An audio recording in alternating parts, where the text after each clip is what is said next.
Sabda Ahesa kuras uang Wulan Guritno 396 juta buat renovasi rumah. Sabda Ahesa menguras uang milik mantan pacarnya, Wulan Guritno sebesar 396 juta. Hal ini bermula saat Sabda Ahesa meminjam uang sebesar 396 juta kepada Wulan Guritno untuk renovasi rumahnya. Namun, saat keduanya putus, Sabda Ahesa selalu mengulur waktu membayar utangnya kepada Wulan Guritno. Awalnya mereka sudah mau ke jenjang serius, karena itu awalnya Wulan dan Sabda sepakat untuk merenovasi rumah.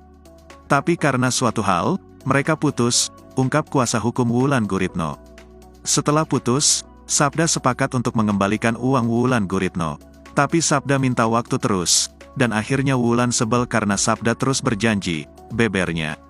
Wulan bilang kalau nggak ada uang, jangan janji-janji, bilang nanti dibayar.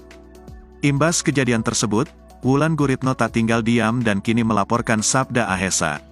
Dengan begitu Wulan Guritno menggugat sang mantan pacar membayar ganti rugi sebesar 100 juta.